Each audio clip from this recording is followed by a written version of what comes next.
So we're taking a look here at the Sony Vaio Flip 13. So I've got here the silver model.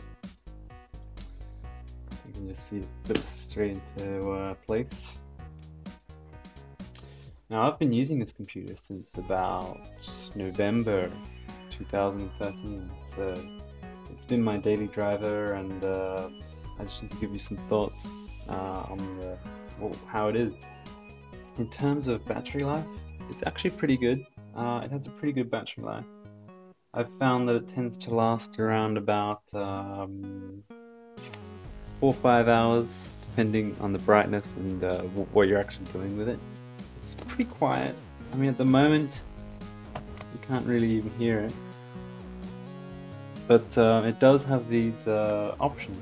So if you go into the settings here, you actually have the option of using standard, silence, or performance. Now if you put on performance, you hear, I don't know if you can hear that, but it does tend to ramp up, but it doesn't get too loud to be annoying. So when you're drawing here, I just wanted to show that you can get some pretty good lines. Let's see. So you can get some pretty straight lines out of it, but I have noticed if you tend to draw slower on a diagonal line, the line can be a bit wobbly like this. But if you go just faster like this, it's not as wobbly. It's pretty fine if you go slowly horizontally and slowly vertically. But I have noticed that the slower you tend to draw, the more wobbly the lines become.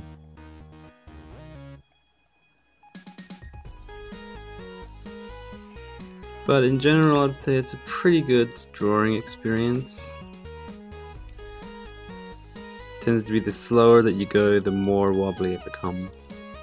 Now you can also use this in a kind of a easel kind of format, where if you fold the screen like this and you bring it down, you've got a pretty nice sort of easel going. Although it's wobbly and doesn't hold, but you have to kind of hold it in place. But once you do that, you kind of get more accuracy. I think when you have the screen flat, it pushes down on the sensors and it makes it less accurate. But if you hold it up like this, you actually get much more accuracy with what you're drawing.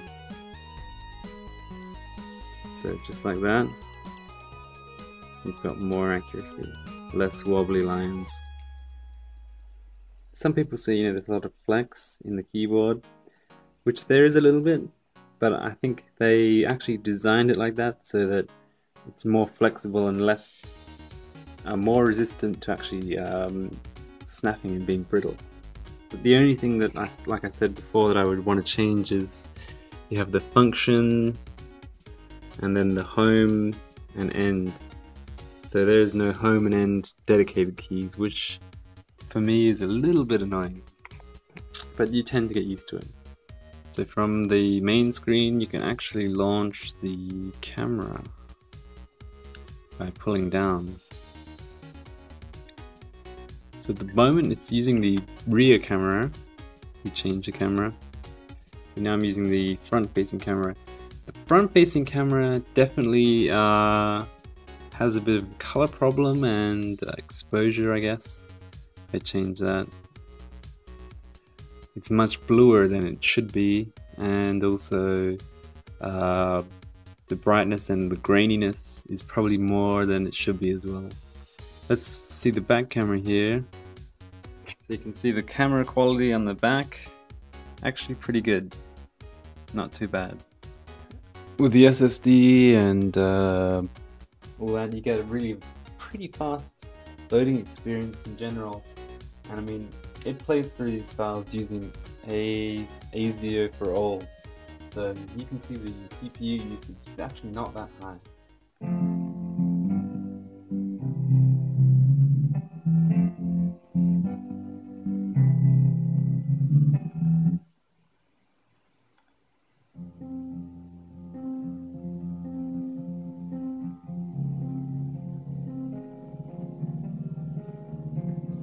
can see the CPU usage is fairly high here, but it's using a completely sample-based contact file. In fact, I can show you that one now.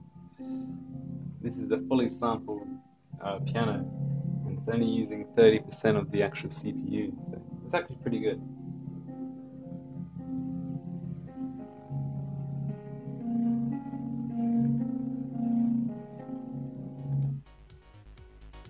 There you go. It's actually pretty comfortable to use in tablet mode. It's pretty light, you know, some people have said that it's pretty heavy and that it's not suitable for a tablet mode, but I actually found it to be pretty useful in tablet mode. Scrolling through, you know, no problems.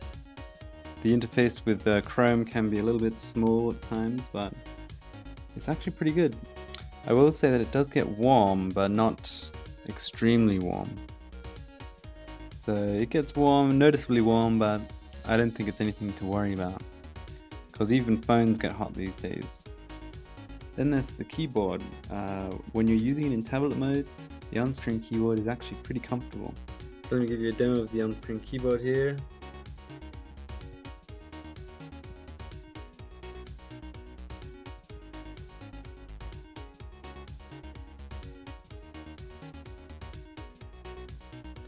So really, it's actually not too bad.